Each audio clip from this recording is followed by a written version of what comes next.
Okay guys, so we are going to start a survey of functions. This is basically just leading us up to working with properties of quadratic functions, because we want to head in the direction of getting to quadratic equations eventually.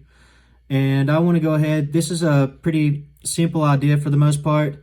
I just want you guys to get the general idea of how this works. And yeah, so let's start with some function stuff for this week. Okay, I've defined a function as a set of data such that any input value has only one output value. So basically what that means is if we take the function f of x equals x plus 5, and remember that f of x right there, that's just written in function notation. That's a function of x, of course, equals x plus 5. And let's say that we want to substitute a 3 in for x, or we want to evaluate this function, rather, for 3.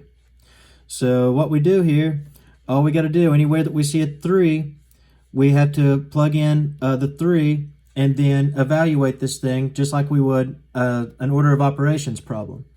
So f of 3 down here would be 3 plus 5. As you can see, we use the same exact function down here, except we plugged in 3 in place of x. So that's read f of 3 equals 3 plus 5, f of 3 equals 8.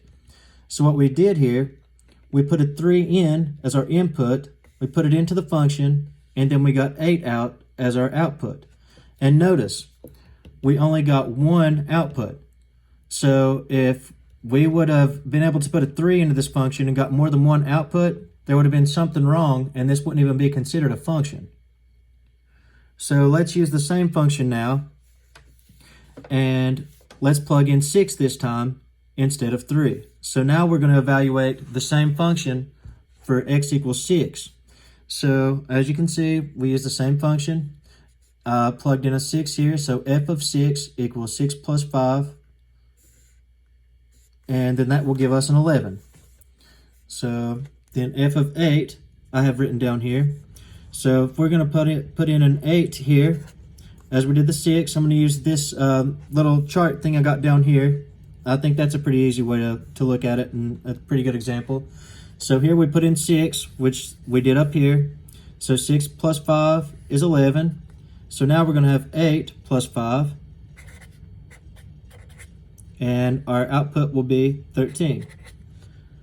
So that's all you do whenever it asks for you to evaluate for the given function.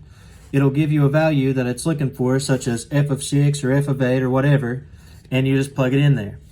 Also, there will also be times that you won't see it written in terms of x. You'll see it written in terms of, let's say, t, because t usually stands for time. And time is really useful, well, it's always going to be the independent variable in any sort of science problem or any kind of application problem for the most part.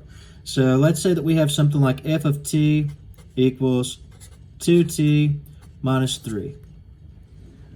Okay, so let's say that we have to evaluate f of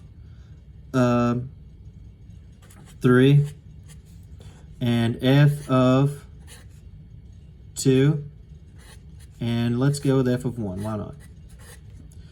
Okay, so I'm going to evaluate this function for each given value over here. So for f of 3, we'll start with, say, f of 3, and then we'll have 2 times 3 minus 3. So that'll give us f of 3 equals 6 minus 3. F of 3 equals 3. So here we put in a 3, we got out a 3. So that tells us that our output value with this function where t equals 3 is also 3. Let's go with f of 2 now.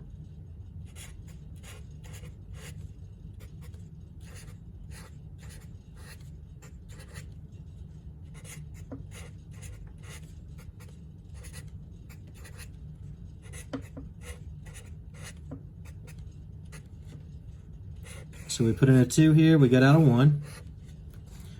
Let's evaluate for 1 now. So f of 1.